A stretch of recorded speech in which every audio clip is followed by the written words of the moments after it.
Hi, welcome. Enjoy the content, subscribe, and turn on notifications. Greg always believed solid marriages were built on mutual trust and personal space. At 38, he'd cultivated exactly that with Brooke during their 7 years of marriage. As an infrastructure engineer in Seattle, Greg spent his days designing bridges and transportation systems, work that demanded precision and logic. Brooke, an occupational therapist at the same hospital where they'd met, devoted herself to helping patients regain movement and independence after accidents or surgeries. It was emotionally taxing work, and Greg always respected it when she needed time alone to recharge. So when Brooke first mentioned it over breakfast on a rainy Monday in March, that she wanted to spend a week alone in Cannon Beach, Greg didn't hesitate to support her. She'd been different the past few months, more distant, often lost in her phone, blaming unbearable stress at the hospital. She talked about feeling lost, disconnected from herself, needing silence to think.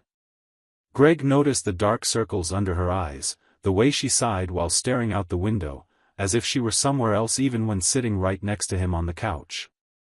"I just need time to find myself," she said, absently stirring her coffee cup. "No distractions, no obligations. Just me, the ocean, and my thoughts." Her voice carried a vulnerability Greg hadn't heard in a long time. He reached across the table and took her hand. "Of course, love. You deserve that. How long do you need?" Brooke smiled, but there was something in her eyes Greg couldn't quite decipher at that moment. "A week, maybe? Cannon Beach has always been our special place. I think I can find clarity there." Greg helped book a room at the boutique resort they'd visited together years ago for an anniversary. He insisted on paying for everything. He wanted her to worry about nothing but resting. On the morning of her departure, he made breakfast, double-checked her suitcase, and kissed her at the door. "Text me when you arrive," he said. Brooke waved from the car, and Greg stood watching until she disappeared around the corner. For the first time in years, the house felt oddly silent. The first 2 days were quiet. Brooke sent short messages in the morning and at night, commenting on the weather, the beach's beauty, how good it felt to walk barefoot on the cold sand. Her replies were generic, almost automatic, but Greg didn't read too much into it. She was disconnecting, that's exactly what she needed.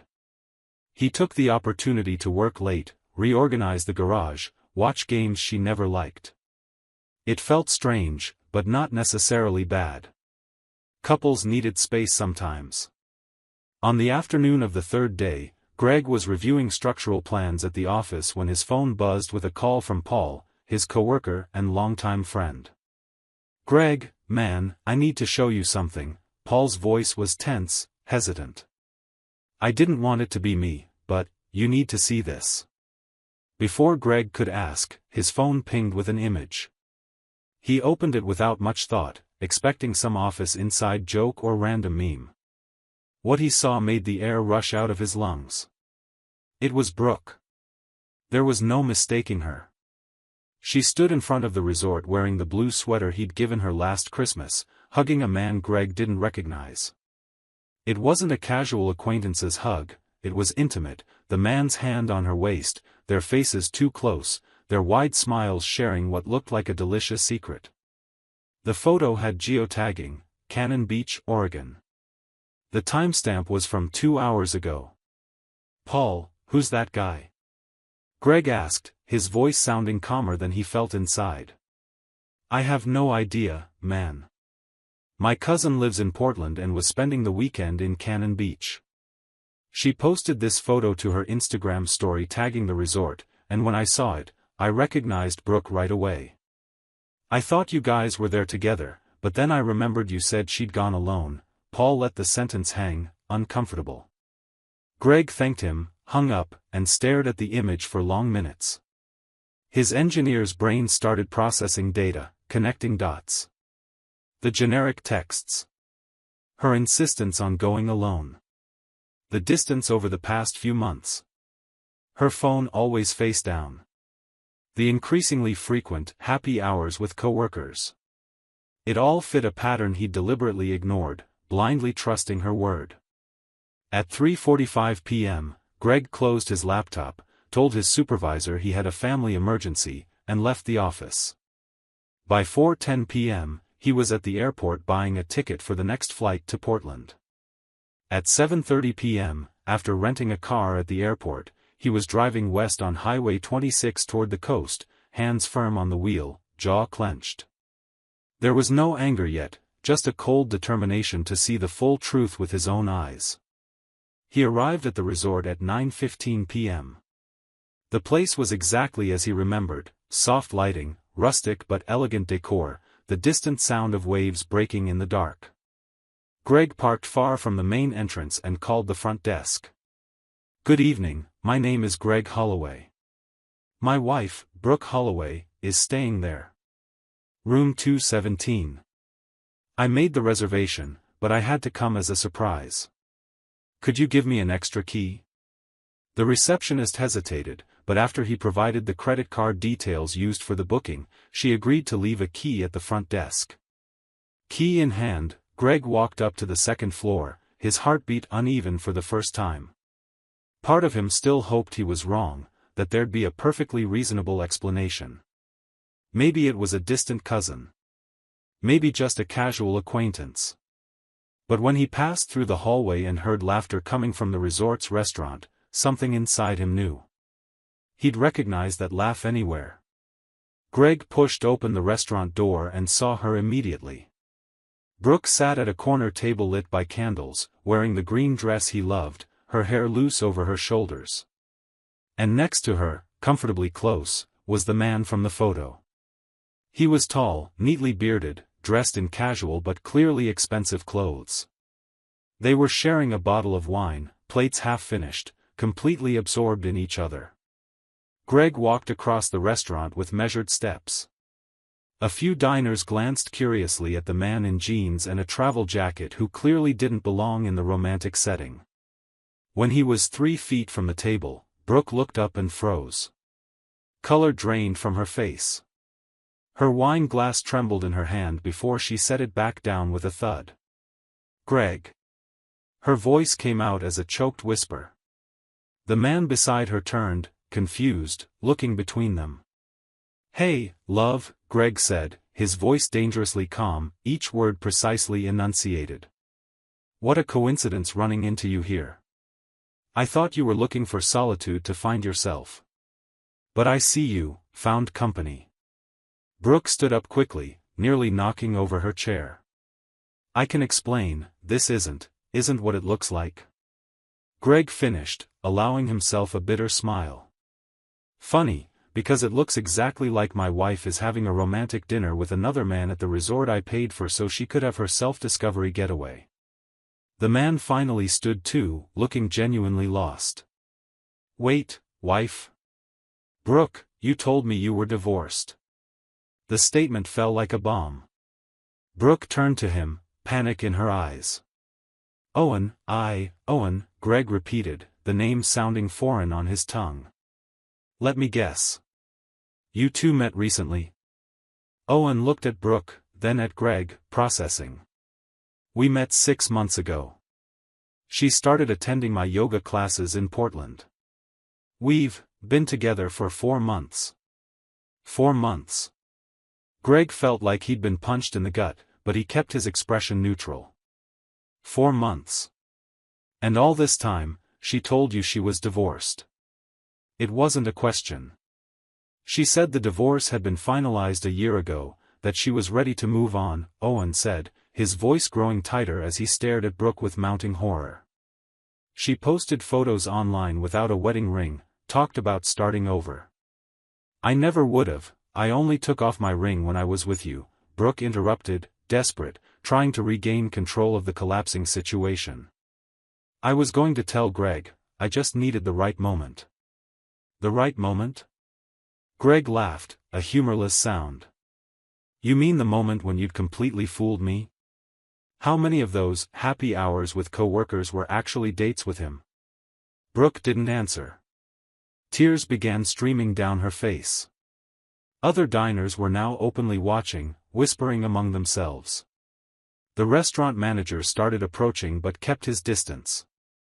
Owen ran a hand through his hair, his expression shifting from confusion to anger. You lied to me. 4 months. I introduced you to my friends, to my family. My sister adored you. And it was all a lie. It wasn't a lie what I feel for you, Brooke pleaded, reaching for Owen's arm, but he pulled away as if burned. Let me tell you something interesting about liars, Owen, Greg said, crossing his arms. They lie to everyone. If she lied to you about me, she probably lied to me about you. And she's probably lying to both of you about something else we haven't uncovered yet. The accusation hung in the air. Brooke opened her mouth to protest, but no words came out. That's when Owen's phone rang. He glanced at the screen, and his expression changed again, this time to something close to panic. It's my wife. She's pulling into the parking lot. The silence that followed was absolute. Greg blinked, processing. Your wife. Owen stared at Brooke in disbelief. You told me I was married? I finalized my divorce 3 years ago. I've been divorced for 2. What other lies have you told? Brooke staggered, bracing herself against the table. Her house of cards was collapsing in real time, each lie exposed, every manipulation coming to light. I thought you were still married because you never wanted me to come to your house, so I assumed. I didn't want you at my house because I was renovating the entire basement, Brooke. Owen was nearly shouting now, drawing even more attention. There was debris, tools, it was dangerous. Greg watched the chaos unfold with a mix of grim satisfaction and deep sadness. He hadn't needed to do anything but show up. Brooke's lies were devouring themselves, each layer of deception revealing another underneath. It was almost anticlimactic. A blonde, elegant woman entered the restaurant, scanning the room until her eyes landed on Owen. Owen? You asked me to come here urgently, what's... She stopped short at the scene, Owen visibly shaken, an unknown woman crying, and Greg standing there observing it all. What's going on? Melissa, Owen said, his voice weary. This is Brooke. And apparently, she's married. He pointed to Greg. To him. And she told me she was divorced. And she thought I was still married to you, even though we've been friends for 3 years since our divorce. Melissa looked at Brooke, then at Greg, trying to piece it together. So you've been having an affair with a married woman who thought you were still married to me? I didn't know she was married. She lied. Owen turned to Brooke. About everything. Apparently. Greg finally stepped forward, placing himself directly in front of Brooke. How many, Brooke?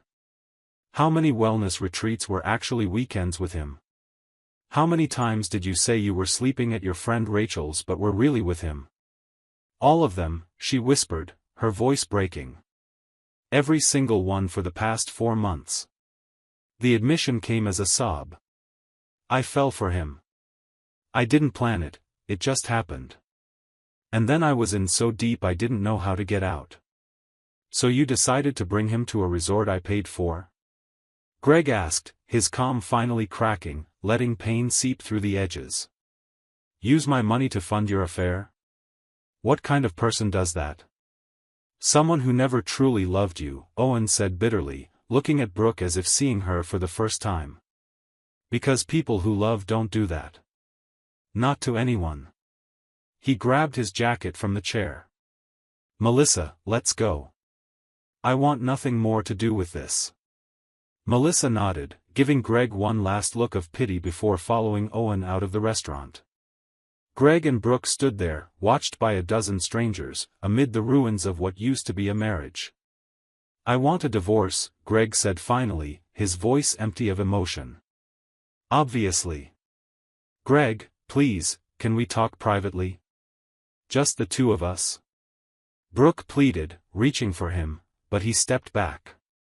There's nothing to talk about. You made your choices. Now live with the consequences. He pulled off his wedding ring and placed it on the table next to her wine glass. "You can keep this. And you can keep the room for the rest of the week too. It's paid for." "Where are you going?" she asked, her voice small. "Anywhere but near you." Greg turned and walked out of the restaurant, leaving her alone. He went straight to the rental car, sat in the driver's seat, and just breathed. His hands were shaking now, the adrenaline finally leaving his system. He didn't know whether to laugh or cry at the sheer absurdity of it all. Brooke had built such a tangled web of lies that she'd gotten caught in it herself, and Greg hadn't needed to do anything but show up to watch it all crumble. He drove back to Portland, checked into a hotel near the airport, and for the first time in 3 days, slept deeply. No dreams, no nightmares, just emptiness.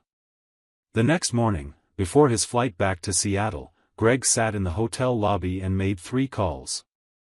The first was to a divorce lawyer a colleague had recommended years ago. The second was to the bank, canceling all their joint credit cards.